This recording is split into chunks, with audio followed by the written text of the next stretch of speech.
I'm going to talk today about what DevOps is for a lot of organizations. And it's a reorganization. My name is Kris Buytaert.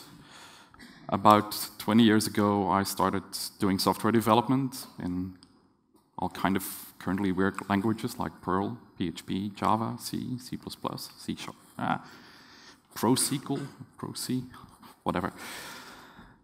And I evolved my career into doing operations work, building clusters, building scalable platforms. And I've always done that using open source tools. Today, my job is basically I'm the CTO at Inuits.eu. We're a pretty large open source consultancy company. And what we do is we help companies deliver software better, faster, stronger, whatever. And somewhere along the line, like Stan said, together with Patrick Dubois, we started doing DevopsDays in Belgium in Ghent in 2009.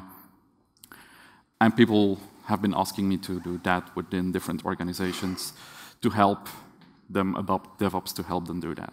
And next to DevopsDays, I'm also running Config Management Camp. We used to run under a small conference. So that's what I'm doing. This is actually a slide I don't really need to use here anymore, but the reason I put up the clams and the camps keyword there, and I want to point out that Damon Edwards and John Willis pretty much, after Ghent, they went to Mountain View and they did one there. The focus of this talk is going to be about the culture. It's going to be about how organizations can adapt DevOps practices. And in order to see what's wrong with a lot of organizations, we're going to need to have a look at history. We're going to need to have a look at how they used to work. And this is a picture introduced by, I think it was by Damon, where it basically says the developers want change, the operations guys want stability, and in between there's a wall of confusion. Now, if you go into a typical enterprise, there's the developers, then there's some people who run the business logic on the applications, who add the users, who do, and then there's operations. So one of my first conclusions when going into large organizations is it's not just development and operations, there's different roles in between. And even though if they're called operations, they don't really do what we as Linux ops guys or system ops guys consider operations, but they consider that operations. And there's many more different roles in there. So I once pictured this to be a large financial institution with a lot of walls. It's basically a maze where nobody knows where to go and where everybody is confused about what they should be doing. So, in a way, large organizations have been stimulating this. They've been preventing people from thinking. They've been steering the management teams of those different groups with different targets. I mean, the developers, they were supposed to release new features, they were supposed to build new stuff, they had functional requirements in mind. Whereas on the other side, the operations people, their goal was to keep a stable platform. It should not go down, it should be resilient. And the bonuses of those people in large organizations were put onto those requirements. So basically, we had 2 or more teams with completely opposing targets trying to catch their bonuses. How can that work? It doesn't. Traditional organizations have a bureaucracy, they have a bunch of rules in there, they have traditions. Like I said, people have been stopped when they were thinking. There's a lot of managers there, and what a lot of those organizations had as a problem was that their engineers, the people who were actually doing the work, they left. And that's why they wanted change. They wanted to embrace the way startups and small companies did.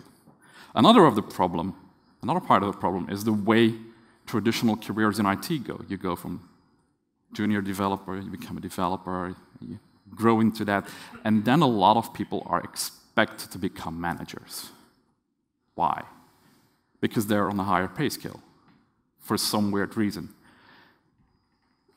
Growing as a technical person is not something that's been heavily encouraged within the industry, whereas that's where a lot of us should be going. So we see that a bunch of people have been fallen victim of the Buytaert principle, where basically you rise above you're being promoted above the level of your competence, also the Dilbert principle. And we see that technical people grow into management or even change careers completely, or they become architects. I'll come back to architects later. So that's the problem setting. That's what traditional organizations are fighting against. They figured out that, well, those startups are doing great stuff with much smaller budgets, they're doing it faster than us, and why cannot we adapt? And a lot of big organizations want this. They want to adopt DevOps. They want to adopt the mindset, the lifestyle, the vision. And that means they'll need to change. So over the past 6-7 years, I've been helping, to give you an idea, a couple of big banks, a couple of government organizations, but also smaller startups. And each time the reason for introducing that change was different. For a couple of the smaller startups, it was pretty much that they reached a level of scale where if they didn't change the way they were working, they were going to fail. They had kind of the one small big failure which made them realize, like, if this happens even bigger, we're out of life. Then we had CIOs from banks who said, look, we've realized that the world is changing, we want to change. But they didn't have the whole backing of the organization. And then we also had the opportunists who read everything Gartner says and 5 years later want to be DevOps. So there's different reasons why people want to adopt. And if we start with adoption, most probably the problem that organization has is not technical. It's people. Changing an organization is difficult. This is traditional change management. You basically have 20-60-20 rules. There's like the 20% of early adopters who say, yes, we want to do this. This is really what we want to go for. And they'll find their peers. They'll find small groups of people within the organization who really want to drive change. And then there's the 60% who are like, yeah, we'll see what happens. They'll join, but they're not going to be the ones pushing. And then there's going to be the 20% who say, nope. These are the 20% who are going to be the victim of the reorganization. So there's different approaches to this. The one I'm planning on talking about today a bit is one that has been discussed a lot, which is about a big, large financial institution in the Netherlands.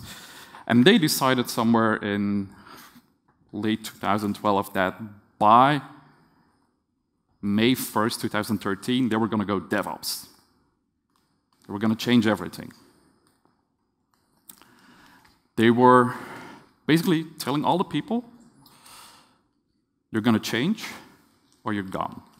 And they had everybody reapply for a new job, for the old job. It was crazy. To me, that was, how can you create a situation where you will tell people that failure is acceptable, where you will give them the opportunity to learn, when you're at first telling them, like, you're going to have to prove that you're valid and that you're good enough for your new job. They were basically trying to do the old management style to install a new culture. And it, for some reason, worked partially, because it worked only for a subset of their organization. But I haven't seen any of these approaches before. So their approach to reorganizing was basically taking everything and shove it together, and then here's the new thing. Didn't really work. I'll go back to a couple of things they did, which they adapted later. So the first thing they did is, when they came to me, they said, so we're doing this DevOps thing. We put everybody together, the developers and the operations people, and we call it a DevOps team. And suddenly everybody was doing DevOps. And then they came to me, so what's the role of this team? Like, is it a team who's doing the deployments? Is it a team in charge of delivery? Is it a team between the developers and the ops? And we figured out that rather than creating, like on a picture, one silo in between, they actually had created more silos in between, and the communication was not improving. There's a lot of organization that I walk into these days where, yeah, we've got a DevOps team. And the DevOps team sits in between the developers, the release team, the Q&A team, then there's the DevOps team, then there's the delivery team, and then there's the ops team. Okay, you guys didn't get it. But they're proud because they are doing DevOps. They have a DevOps team. And they have filled that team with DevOps engineers. And those DevOps engineers are the guys running Jenkins, or they are the guys writing Java code, or they're the people writing Chef code. And for a recruiter, a DevOps engineer is basically a Linux engineer with 10 years of experience, but at the rate of a freshman out of school. And that's what, for me, a DevOps engineer is. Somebody who has not understood that it's not a job title, it's not a role, it's something, it's a mindset we all need to adopt. But those organizations do that, and they change the roles into DevOps engineers. Well, they change the titles, they don't change the content of the job, and that's the problem. What they try to do sometimes is build a cross-functional team, and they get people into those teams with skills from all over the organization. They get people in there with experience in development, with continuous integration experience, with testing experience, with pretty much everything you need to build and self-support an end-to-end platform. And the first thing I usually tell them is seat them together. I don't know who said it yesterday, but oh yeah, that was the anti-patterns about how to kill DevOps, put them in different buildings, give them different cultures, give them different languages. And the thing why I tell people to initially put people together is because they need to get to know each other. They need to get drunk together. They need to feel the same pain. They need to be on call together and figure out, hey, what happened tonight? Oh, why are you so sleepy? Well, I got paged at 4, and I'm just awake. So you need to build a team. There's no I in team. A team is not a group of people sitting together. It's people who understand each other, who trust each other. So you need to build one that can support end-to-end your functionality. And a lot of teams become agile, or try to become agile. So they start out in those legacy organizations as waterfall. Big project plans, 4 months up front. We're going to build this, and then we're going to refine stuff, and we're going to, 9 months later, going to put something in production that doesn't look like what I designed. And then there's watermill. Does anybody know watermill? One guy knows watermill. Watermill is basically the idea that you do that, but you plan 4 months up front, and then your small teams do some kind of agile approach. But basically, your management has decided in 4 months we're going to release this, in 8 months we're going to release this. They call it agile. I've been actually told that that's what the scaled agile framework does.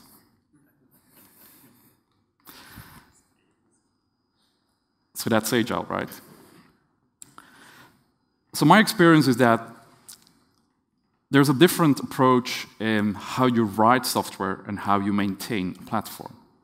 Developers need to have targets, need to have an idea on what they're going to build, and they need to be able to say, look, within the next couple of weeks, we can agree that we are capable of building this, because they know how many time they have, they know the kind of challenges they're going to face, and Scrum is something that could work really good for them. On the other hand, there's operations people, and sometimes the power goes out, or there's a network hiccup, and they have no clue on what kind of interrupts they're going to have the next morning.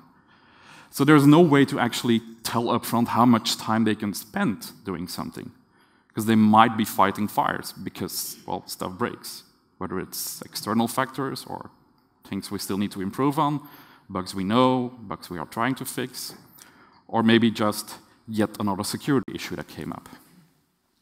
So a lot of the operations teams have been adopting Kanban. And for large organizations, they're like, no, we're going to do it one way. We're all going to do the same approach. Why? It doesn't work like that. So I had a lot of discussions within government organizations who said, we're going to do Scrum. They weren't doing Scrum, but they were doing stand-ups and 2-week sprints. Now it's pretty much everything they were doing from Scrum. And when we tried to introduce Kanban for their operations team, they were like, no. An approach that worked with them is basically you take the development team, so you have them work in Scrums, You take the operation teams, and they work in Kanban. But you rotate every 2 weeks. So there's an operations guy who's actually doing high-performance tuning within Team 1. And then there's somebody else who is doing some operations work, maybe making something high available in Team 3. And then there's a bunch of people, the ops guys, 4, 5, 6, and 7, and they're just doing the on-call. They're fixing stuff, they're upgrading stuff, they're doing security patches, kind of running daily operations. The next sprint, there's one guy, Ops guy 1, who has finished his work within the team. He moves to the daily operations, and he figures out, hey, the stuff we've implemented actually works, or I need to improve. And he's learning from what he built. And there was another guy who was running ops on a daily basis. He's now going to a week where he's actually starting to build stuff. And you move on where people swap places. Some other team needs another resource, some other guy moves in there. And on a period of a couple of weeks, you've seen that people have been working in different teams, they learned from each other, they took new improvements which they learned from Team 3, they moved them to Team 1, and the feedback they get on a daily basis by running the platform when they are running daily operations, that's where they learn from. So they bring new functionality back, they have a feedback loop, and in large organizations, this is how you can build cross-functional teams. Because you don't always need the guy who is in charge of database performance tuning in your team, but you need to have access to him. And if you really have features that you need to develop, you can get them during the sprint, and the task can be feasible and done within the sprint. And this is an approach that I've seen work with a bunch of people, but it's a reorganization. It's not something people are used to work with. So I asked, you're doing sprints, you're doing Agile, you're doing Kanban. Is your whole organization Agile, or is it just your silo? And in a lot of cases, it's just your silo, because the business, there's two sides. There's the business part who realizes they need to be part of DevOps. They need to be part of working Agile, because they won't be able to survive if they don't adopt. It's basically, they're waiting for the feature, so they want to test. They want to have good insights. And they realize that their business is based on software. And then there's the other side of the world where it's like, we don't care about software. Software is just something on the bottom. They're not adapting their processes. They're not Agile themselves. And they're not involved in actually even testing the quality of the software. So which side is a bank, according to you guys? Who thinks the bank is on the left side?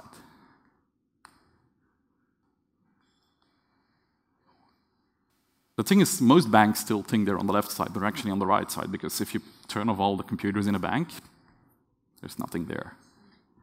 And that's the change in evolution we're seeing in reorganization. There's a lot of legacy, a lot of old school organizations who are now realizing that, well, actually they're a software company.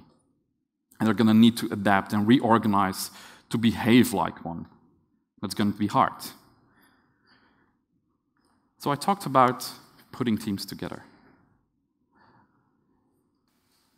What I've seen happen is people actually taking the development team and the operations team with two different managers and put them together, keep two managers.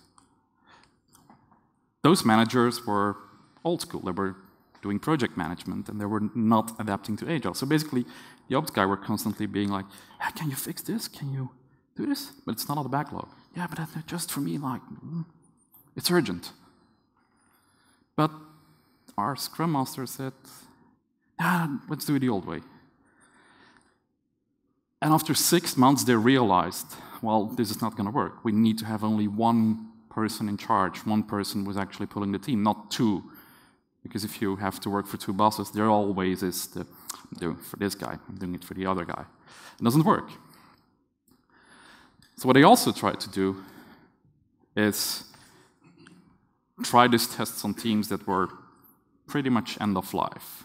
People who knew that their department was going to be cancelled within the next 18 months. They were trying to experiment there.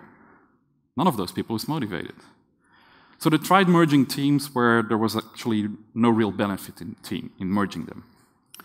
6 months later, they actually downsized one of the managers, so there was less people involved, and I'm still trying to figure out if that was a strategy or if that was just because they started learning.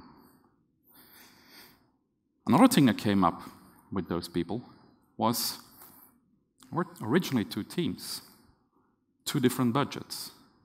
One team had budget for hardware, another one had budget for training. And they had not made any changes in the budgets.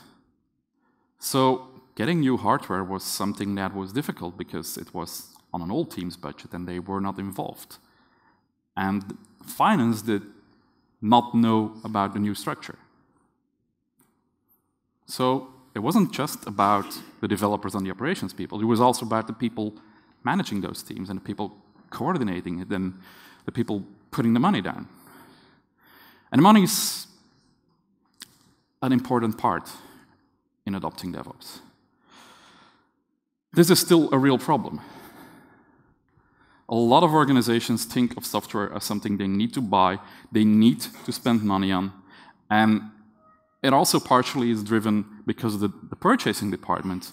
Their bonuses are being calculated on how much discount they got. So how much discount can you get on an open source project? Engineers want to take something from the shelf, they want to get it from GitHub, test it, and if they don't like it, take the next one. And that's how startups work. They don't go into 6 months procurement to figure out that they are going to buy a tool which they don't need. But that's how a traditional organization still works. We need to buy a license. We need to buy support. And it's not the engineers that are going to use the tools that are making those decisions. It's somebody in purchasing who has no clue what he's doing. So you need to think about the money flow in your organization if you are adopting DevOps. Who's paying for what? Who's authorized to pay for it? And why are they even involved into paying? And do they even need to pay? You could spend the same money contributing to open source projects and educating your people, which might be much more valuable than actually buying a license from somewhere which you then put on a shelf which nobody opens. I mean, everybody knows the big organizations where there's shelves full of shrink-wrapped software which has never been opened. It's one of the problems. Purchasing is also the people who outsource stuff. Why have they been outsourcing stuff? Because responsibilities, because they were afraid to take responsibilities, because they were penalized when they did so. If you tell people, don't break it, if you break it, you're going to be fired. People are going to go like, ooh, I need to find some kind of an insurance policy so that if it fails, I can point to somebody else. I can blame somebody else. So if we started up layering one support contract on top of another, and one of my colleagues called an SLA a secret lying agreement. Because both parties know that they cannot live up to their promises. Both parties know that if it fails, they're going to say, yeah, okay, well, it failed. They're going to do some meetings, they're going to shout at each other, but fundamentally, they won't be able to fix it. Because if you completely outsource your day-to-day operations and there's a developer who says drop table in an application, how can the ops guy on the other side who is working for a different company even be responsible for that? Well, there's a 15K penalty on that. Oh yeah, we'll pay it. Who makes up those deals? Who trusts these things? So when you move to an open culture where people are allowed to learn, where people are allowed to make mistakes, where you actually become an engineer again rather than somebody picking up the phone and calling a vendor and say, hey, I've got this problem, and TCP what? No, I have no clue what that is.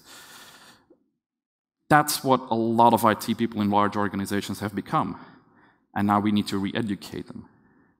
Because they've become people who pick up a phone when something breaks and do not take responsibility. And they need to be re-enabled. And that's a big challenge. When you go doing DevOps adoption, when you put teams together, when you try to change the way they deliver software, there's always these small side projects that stick around. If you got large organizations working with project approaches, there's always the So our data center migration is not going to fit into the backlog. We're going to put a project manager in there, and we're going to do this as a project with targets, with that kind of stuff. Why? These things should just be part of the shared backlog of the team who's responsible for it. They should be aware that you're going to finally make your network RFC 1918 compliant. And usually they aren't. So these small side projects, they completely ruin the day-to-day operations of those people. Let's upgrade MySQL and do that outside of the scope of our operations day-to-day. Let's create a dedicated team with external consultants. We're going to upgrade MySQL. Oh, by the way, we're doing DevOps here, but you guys, you're going to do a typical project. They need to be embedded. They need to be part of what's happening. You see so many side projects happening in organizations who claim to be DevOps aware. So this is ITIL. I've called ITIL before a library of really good ideas abused by people who don't understand them to be rules and regulations. Who has Friday morning 10 a.m. change management boards? None of you? You guys awake? Just checking. I ran into customers who had these, and in those meetings there were people with no technical background who were just looking at checklists, like, what's happening here? They were just saying no, because they were afraid that something might break production. And when we start talking to them about what their job is, we started telling them, look, what you're doing is valuable, but you're like 6 months too late in the chain. You should have been involved when we started designing this application. Now it's too late to say no. You should have been sitting together with the people who were writing the code, reviewing the code, putting in QA, putting in tests, and not saying on a Friday morning before they want to go live, like, no, we're not going to do this. And when they realize that their value is much higher when they start helping to automate QA, when they start actually being involved in the discussions, all of those meetings suddenly disappear.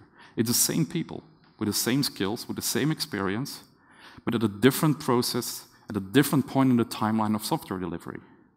The ideas behind we need to verify this are good, but the moment when they're happening is completely wrong. Okay. Are you guys all awake? Everybody raise your hand. Keep it up, keep it up. So Wu in his job title, or in his job, has some kind of responsibility for security. Keep your hand up if you have it.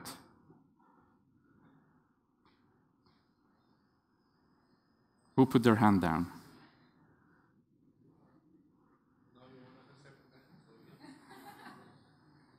You're all supposed to be responsible for security. And that's also part of DevOps. We need to take security into account. We need, just like the people who say no, be involved much earlier in the process. We need to be aware of security. And a security engineer, just as an isolated role, sitting next to the guys at Friday morning saying, no security, no security. Everybody in this process needs to be aware of security. And it's the same skill set, but at a different place in the organization, at a different point in time when they get involved. So we need to build security in, we need to build deployability in, we need to build scalability in, and we need to get those people involved in the whole process again. But what we don't need to do is put those people in a silo upstairs and say, hey, design something, then run. And that's a really big change for a lot of large organizations. They've got architect departments who've never written a piece of code in the past 6 to 9 months. These people are dreaming about architectures that don't make sense anymore. And that, for me, is the biggest challenge in a lot of large organizations. Get these people to write code again, or get rid of them. People call this enterprise DevOps. People have said that you cannot do DevOps in large organizations. You can, but it takes a lot of guts to reorganize an organization. it takes a lot of time to reorganize an organization. I think the speaker yesterday, talking about the insurance company, said something about 5 to 6 years. For some organizations, it's going to take up to 10 years to change, if they even change. And they need to have sufficient body and sufficient support from their management to actually see the change happen. Sometimes it changes really fast in small parts of the organizations, and the rest of the organization takes a lot of time to adapt. But it does happen. It is possible to reorganize and to reactivate people who have been living somewhere hidden under the desk for the past couple of years. But it's difficult. And if you take a couple of the things I said, it's going to be a bit more easy. Questions? Or how are you on time?